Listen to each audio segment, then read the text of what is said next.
जब मोहब्बत ने पहली बार आंख खोली।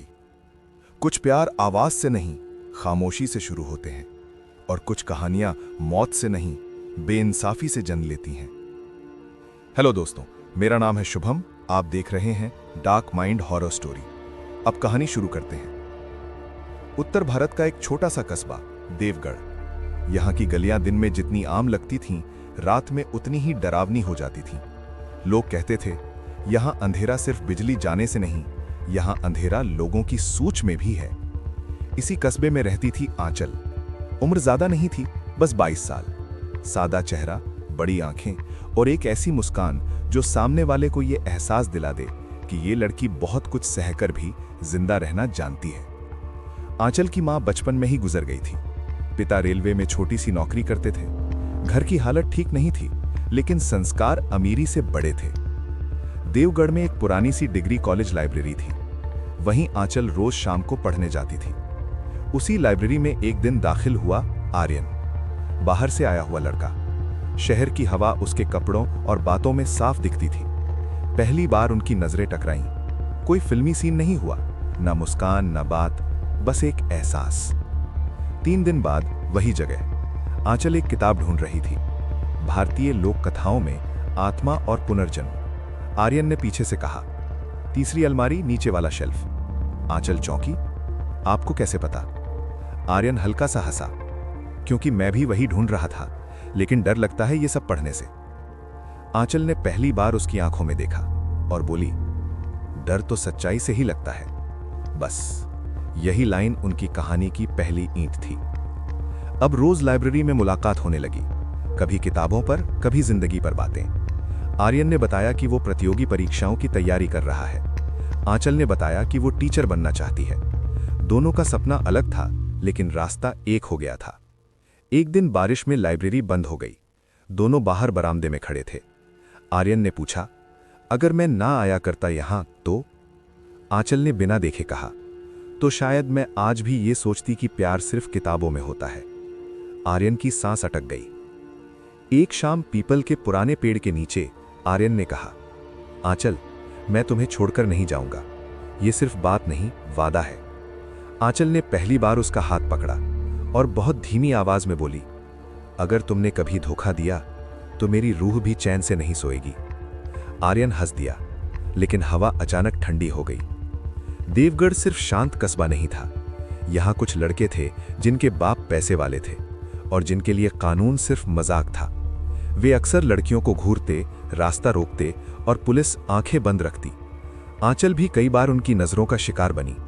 आर्यन ने मना किया, अकेले मत जाया करो। आंचल बोली, डर कर जीना भी कोई जिंदगी है।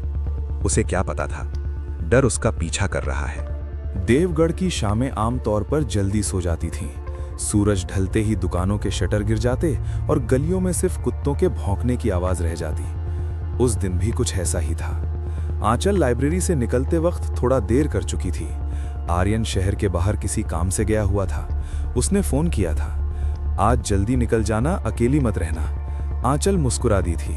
हर बार डर कर तो नहीं जी सकती ना। उसे क्या पता था, डर उस दिन उसके इंतजार में खड़ा था। घर जाने का छोटा रास्ता खेतों के बीच से होकर जाता था। दिन में वही रास्ता सबसे आसान लगता, लेकिन रात में वहां अजीब सी खामोशी रहती थी।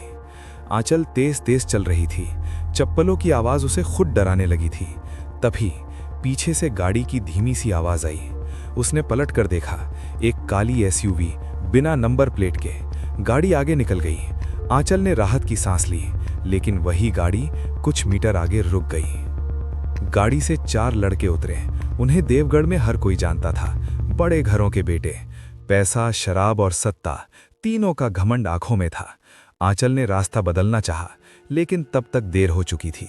एक ने हंसते हुए कहा, अरे टीचर साहिबा, इतनी रात को?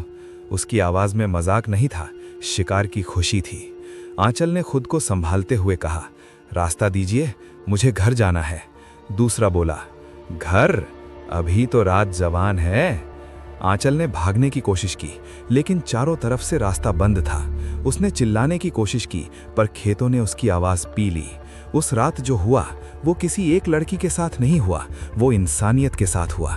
कोई फिल्मी सीन नहीं था, कोई बचाने नहीं आया, बस एक लड़की थी और उसकी टूटती हुई सांसें। आसमान में तारे वैसे ही चमक रहे थे जैसे कुछ हुआ ही ना हो। अगली सुबह देवगढ़ जागा। खेतों के पास भीड़ थी, पुलिस की गाड़ी खड़ी थी। आंचल की देह मिट्टी पर पड़ी थी। चेहरा शांत था, जैसे सब सहकर थक चुकी हो। आर्यन जब पहुंचा तो उसके पैर वहीं जम गए।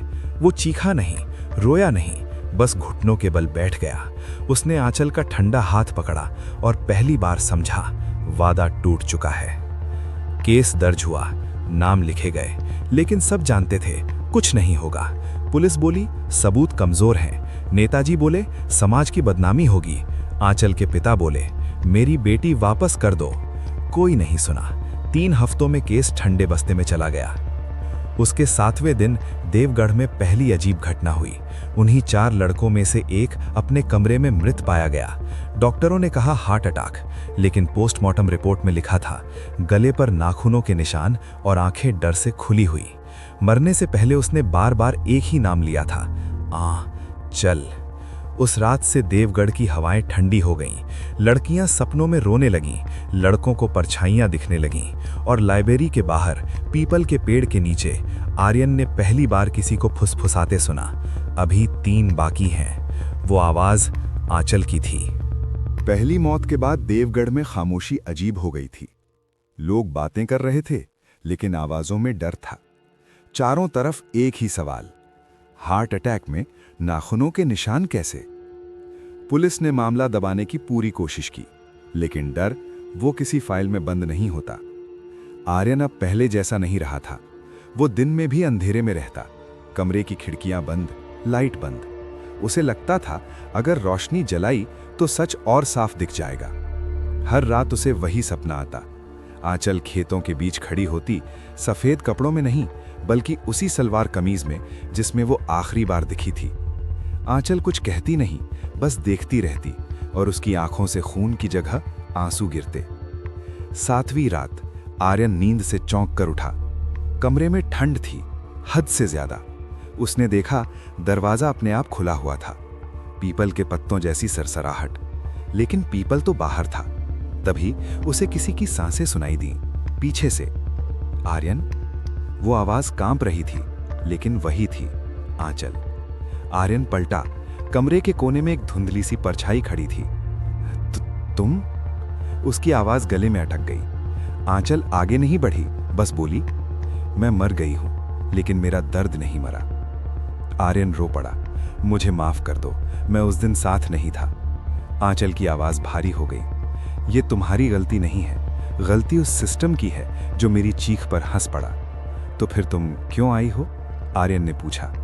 कुछ पल की खामोशी, फिर क्योंकि मेरी आत्मा को सुकून तभी मिलेगा जब वो सच सामने आएगा जिसे सबने दबा दिया। उसी रात देवगढ़ में दूसरा लड़का भी मरा, लेकिन इस बार मौत और भयानक थी। वो लड़का अपने घर में अकेला था, माँ बाप बाहर गए हुए थे।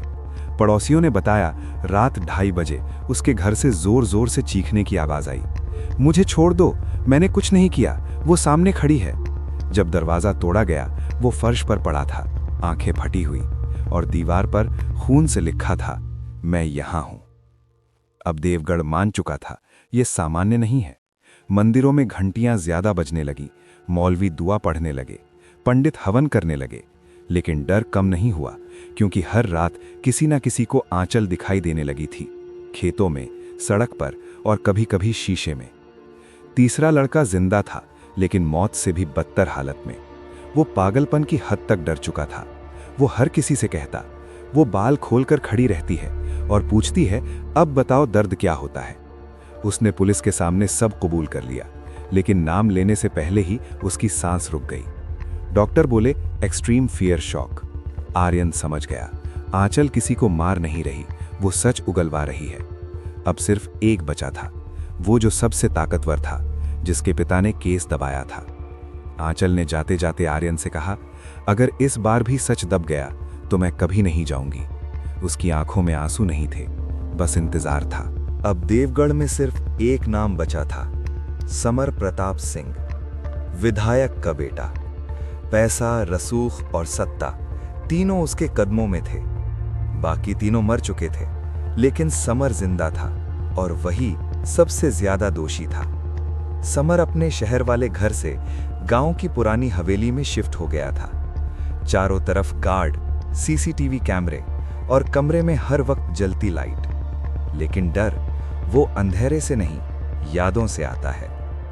रात 1:47 पर हवेली की सारी लाइटें एक साथ बुझ गईं।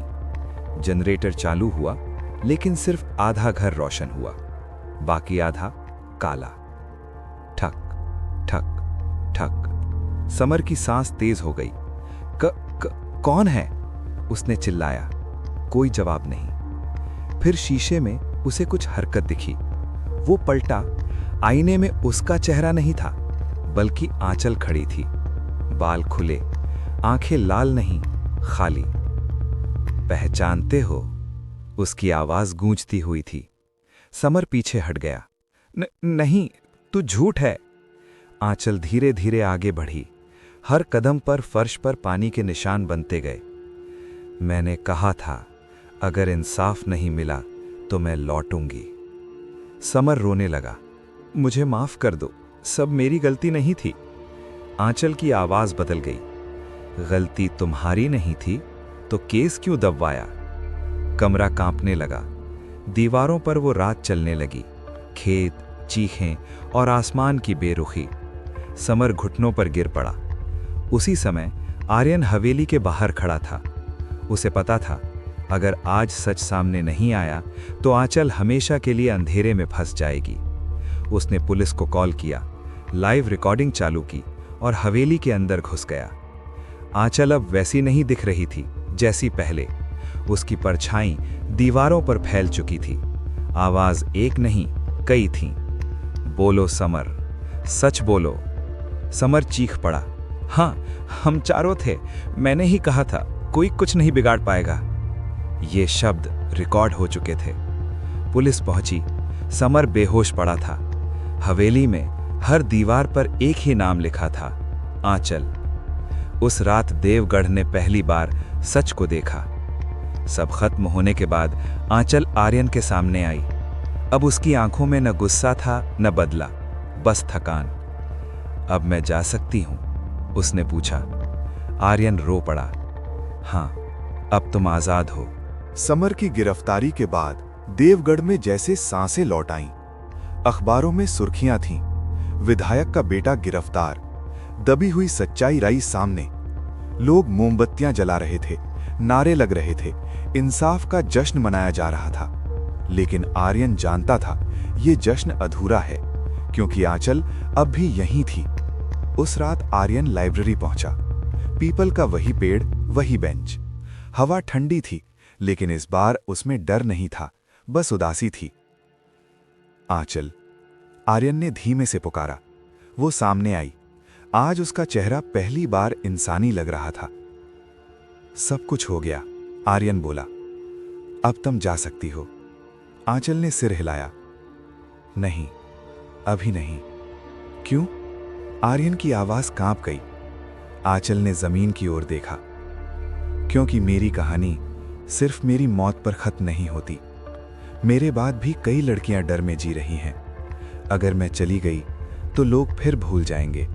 आर्यन समझ गया, आंचल बदला नहीं चाहती थी, वो याद बनना चाहती थी।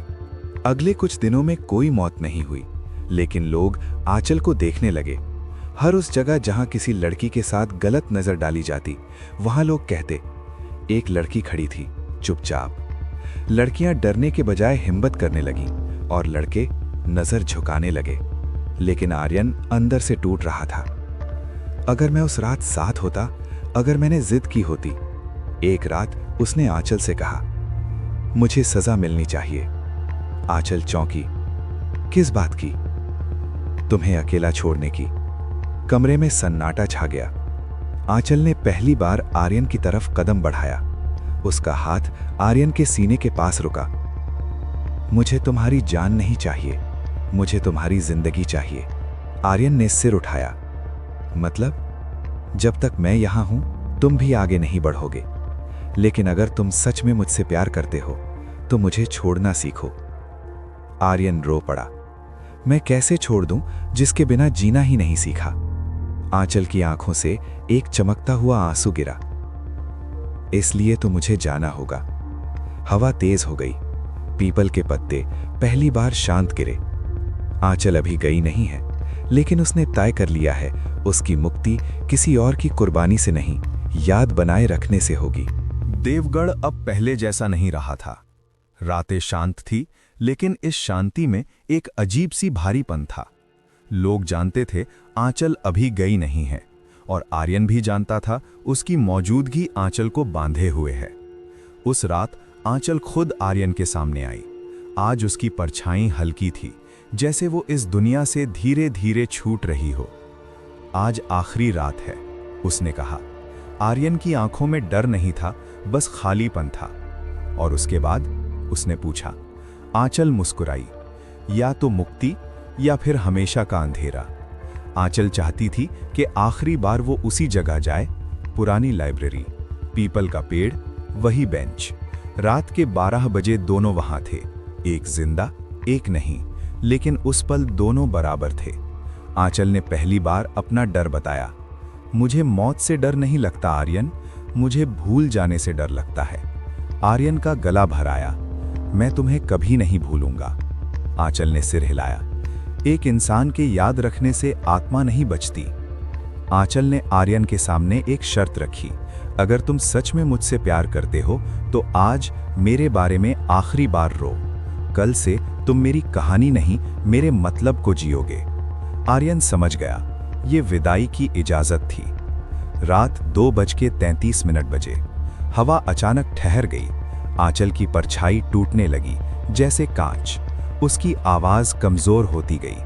आर्यन, धन्यवाद। और पहली बार आंचल रोई। आत्माएं कम ही रोती हैं, क्योंकि आंसू उन्हें भारी कर देते हैं। सुबह पीपल के नीचे कोई परछाई नहीं थी, सिर्फ एक चीज बदली हुई थी। बेंच पर एक किताब रखी थी, वही किताब जिस पर पहली बात हुई थी, भारतीय लोक कथाओं में आत्मा और पुनर्जन्म। उसके अंदर एक लाइन लिखी थी, अगर कोई मेरी कहानी पढ़े तो मुझे याद मत करना, बस किसी और को बचा लेना। आंचल चली गई है, या शायद पूरी तरह नहीं, क्योंकि कुछ आत्माएं जगह नहीं छोड़ती, वो विचार बन जाती हैं। आंचल के जाने के बाद देवगढ़ ने पहली बार पूरी नींद ली। न चीखें थीं, न परछाइयां, न आधी रात की फुसफुसाहटें। लेकिन आर्यन की रातें अब भी जागती थीं। आर्यन ने देवगढ़ छोड़ दिया। लोगों को लगा वो सब कुछ पीछे छोड़कर भाग गया है, लेकिन सच ये था, वो भाग नहीं रहा था, वो निभा रहा था। आंचल की आखिरी बात, मेरी कहानी नहीं, मेरे मतलब को जियो। आर्यन ने उसी से अपनी जिंदगी की दिशा तय की। 6 महीने बाद आर्यन एक दूसरे शहर में था। वहां उसने एक छोटा सा संगठन ज्वाइन किया, जो लड़कियों की सुरक्षा और काउंसलिंग का काम करता था। पहले दिन जब उसने बोर्ड पर आंचल का नाम नहीं, लेकिन उसकी कहानी सुनी, उसके हाथ कांप गए। उसी संगठन में एक लड़की आती थी, नेहा। चुप रहने वाली, डरी हुई आंखें, और हर सवाल पर नजरें झुका लेना। आर्यन ने उसे देखा और उसे आंचल याद आ गई, लेकिन इस बार वो देर नहीं करना चाहता था। एक शाम नेहा से बात करते हुए आर्यन को लगा कोई तीसरा भी है। हवा हल्की सी ठंडी हुई। कमरे में पीपल के पत्तों जैसी आवाज आई। नेहा अचानक बोली, भैया, क्या आपको भी कभी लगता है कोई देख रहा है? आर्यन चुप हो गया। उसी रात आर्यन ने सपना देखा। आंचल सामने खड़ी थी, इस बार न गुस्से में न दुख में, बस गंभीर। ये कहानी मेरी नहीं है, उसने कहा, लेकिन ये रास्ता मैंने दिखाया था। आर्यन की नींद टूट गई। वो समझ गया, आंचल गई नहीं है, वो अब चेतावनी बन गई है।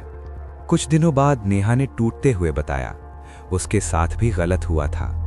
अभी नहीं, लेकिन पहले, और वो लोग अब भी खुले घूम रहे थे। आर्यन का खून जम गया। उसे लगा इतिहास फिर दोहराने वाला है। उस रात आर्यन ने खिड़की के पास खड़े होकर कहा, मैं इस बार देर नहीं करूंगा। हवा चली और किसी ने धीमे से कहा, इसलिए तो मैं रुकी हूं। नेहा के सच ने आर्यन की नींद पूरी तरह छीन ली थी। उसे साफ दिख रहा था, ये वही रास्ता है जहां से आंचल की कहानी शुरू हुई थी। फर्क सिर्फ इतना था, इस बार किसी आत्मा को मरने की जरूरत नहीं थी।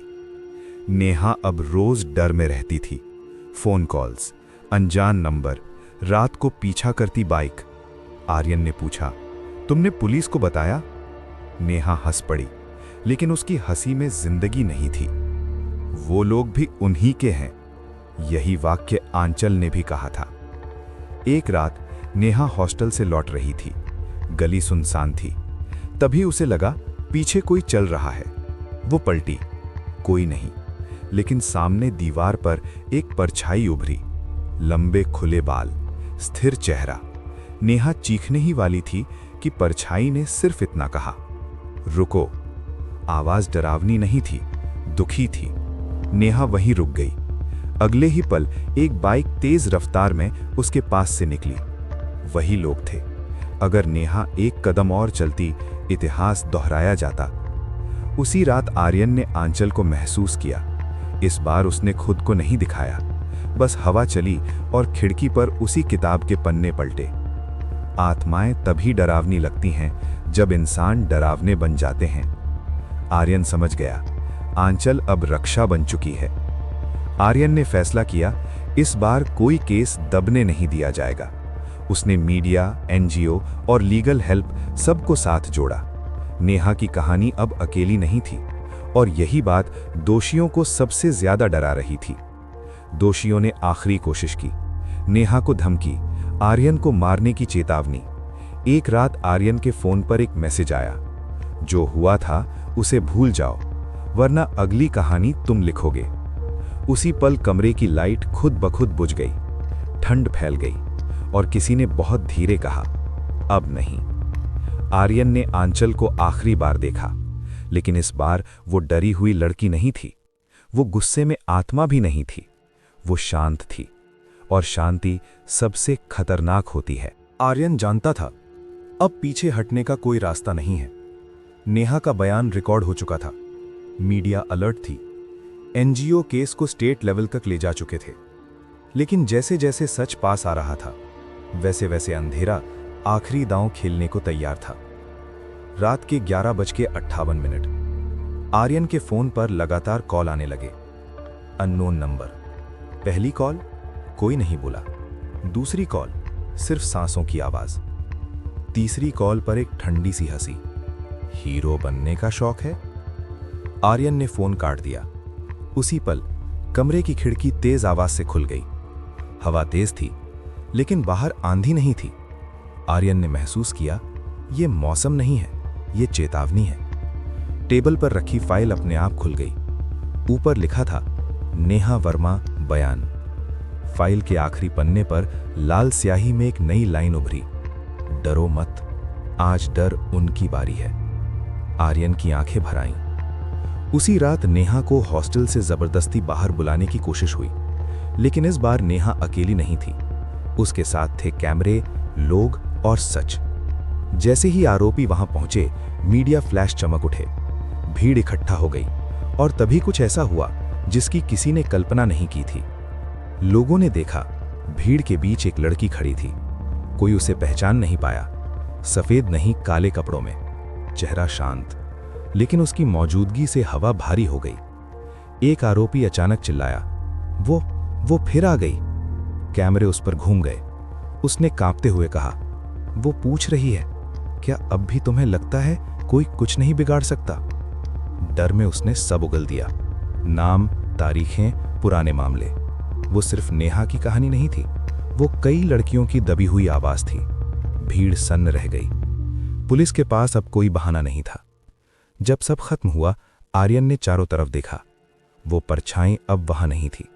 हवा हल्की हो गई थी, जैसे कोई अपना काम पूरा करके पीछे हट गया हो। लेकिन कहानी अभी पूरी नहीं हुई, क्योंकि क्या आत्मा अब सच में मुक्त होगी? क्या समाज बदलेगा या फिर भूल जाएगा? और क्या हर आत्मा को किसी आर्यन का इंतजार करना पड़ेगा? पूरा शहर जाग चुका था। जो बातें कभी दबी आवाज में कही जाती थीं, अब वो न्यूज़ चैनलों पर चल रही थीं। नेहा का केस अब सिर्फ एक केस नहीं था, वो एक मिसाल बन चुका था। और इसी के साथ लोगों को फिर याद आई आंचल। कोर्ट के बाहर भीड़ जमा थी, प्लेकार्ड्स थे, justice for her, no more silence. Aryan पीछे खड़ा था, चुप, लेकिन उसकी आंखों में सालों की लड़ाई थी।